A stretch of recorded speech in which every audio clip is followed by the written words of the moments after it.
pessoal, que é o professor Paulo Henrique, da disciplina de Meteorologia e Climatologia Agrícola, e hoje a gente vai falar um pouquinho sobre evapotranspiração, especificamente sobre o KC, o coeficiente da cultura. Então, o que é esse coeficiente da cultura aí? Ele, basicamente, é a relação entre evapotranspiração da cultura dividido pela evapotranspiração de referência. Então, se eu pegar a evapotranspiração da cultura e dividir pela evapotranspiração de referência, eu vou ter o meu Kc. É assim que ele é calculado na prática. Que a gente viu na outra aula que a gente acha o coeficiente da cultura através do Kc. Mas como é que a gente vai achar esse Kc, né? Kc, então, através de estudos, ele é calculado. Tá? E ele varia de acordo com as fases fenológicas entre espécies e também entre as cultivares e variedades. Relação, então, ele é função do índice de área foliar. Tá? A gente falou um pouquinho disso já mais para trás, né? Então quer dizer que nas culturas anuais, à medida que a planta se desenvolve, também nas culturas perenes, né, o índice de área foliar cresce, atinge o máximo e depois decresce com a senescência. Tá? E nas anuais e perenes, claro, como eu disse, mas nas perenes eu tenho esse decréscimo aí muito longe, né? A gente vai falar um pouquinho sobre isso depois. Basicamente, a gente divide em 4 fases: estabelecimento da cultura, semeadura, germinação, desenvolvimento, germinação, florescimento, período reprodutivo, que é florescimento, maturação, e a maturação aqui da cultura, onde eu preciso já de menos água. Tá? E em muitos livros, como eu disse já para vocês também, eu vou ter apenas 3 KCs aí: o inicial, o intermediário e o final. Tá? Então depende de como eu vou estar usando. Uh, Alguns pesquisadores já estão trabalhando com K6 aí a cada decênio. Isso depende muito do nível de tecnologia que você quer usar, da precisão que você está trabalhando. E aí, como eu disse para vocês antes, normalmente se usa aí em alguns livros, alguns autores utilizam 3 KCs, estão vendo? E esse KC, ele representa aqui então um percentual da evapotranspiração de referência, certo? Então eu começo com um percentual baixo, 40%, vou subindo, e em um momento eu passo aqui, ó, ou posso passar, melhor dizendo, do 100%. Quer dizer que essa planta, nesse período, precisa de mais água do que a cultura de referência, né? O que é que varia, então, além disso, no KC? Climas mais secos precisam de irrigações mais frequentes, eles vão ter o KCs maior do que o clima mais úmido, estão vendo? Porque a evapotranspiração nesse local é diferente da outra, né? Então eu vou ter mudança também no meu coeficiente da cultura, tá? E isso vai variar de acordo com o estágio também da cultura. Tá? Por isso que o KC deve ser determinado para cada região e para cada cultura e, se possível, para cada cultivar. Também é dependente do CAD, que é a capacidade de armazenamento de água no solo, que depende da exploração do sistema radicular. Estão vendo aí? Então, quando a planta está pequena, ela precisa de pouca água, porque ela consegue explorar pouca água aqui. Conforme ela vai crescendo, ela necessita de um volume maior de água, porque o sistema radicular desceu mais, cresceu mais, ele consegue explorar uma área maior aqui, então ele tem uma capacidade de absorção de água bem maior, porque ele precisa de mais água para sustentar essa área foliar. Tá? Por isso que varia, então, de acordo com o estágio de desenvolvimento da cultura. E aí, a gente tem aqui um exemplo de um KC para cultura anual, estão vendo? E um KC para culturas perenes, divididos aqui em decênios no anual e em anos para perene. Vocês podem perceber que a gente tem diferenças aí, mas vocês viram que quando a gente olha no gráficozinho aqui, é tudo retinho, bonitinho. Por quê? Porque a gente faz as médias, né? E aí trabalha com médias aí, a gente não fica trabalhando com decênios. Como eu disse, depende do nível de precisão que você quer trabalhar.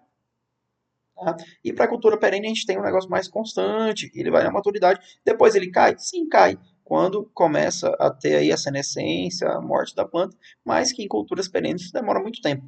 Então, no caso, a gente utiliza esse tipo de KC aqui, um para o crescimento e um para a maturidade, quando a gente trabalha com irrigação em culturas perenes.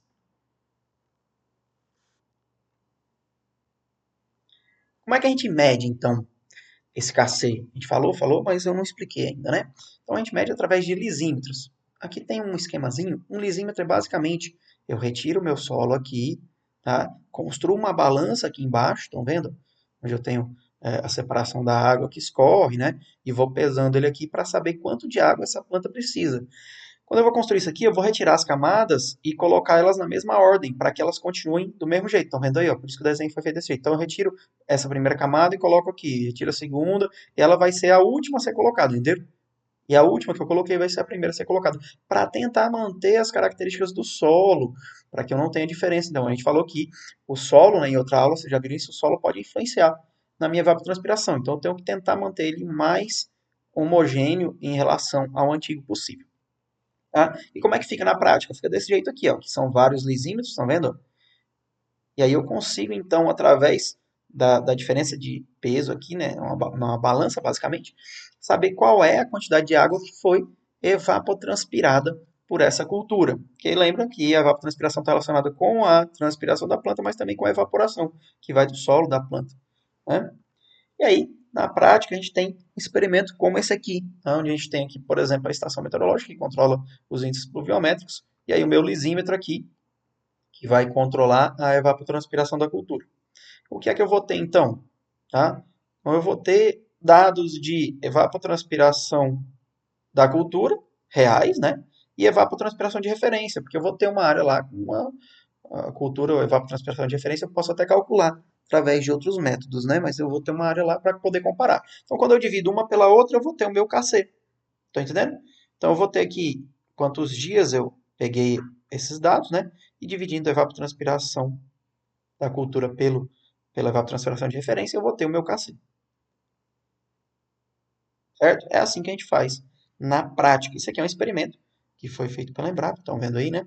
E aí, aqui outro experimento que foi feito nesse mesmo local, podem ver que as fotos são iguais, só que agora trabalhando com soja em vez de feijão. Naquela outra foto era feijão, feijão calpi.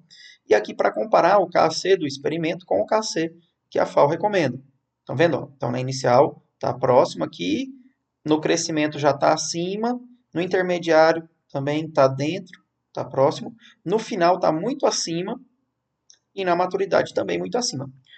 Por quê? Provavelmente esse local aqui é um local bem mais quente do que onde a FAO fez o teste do KC dela.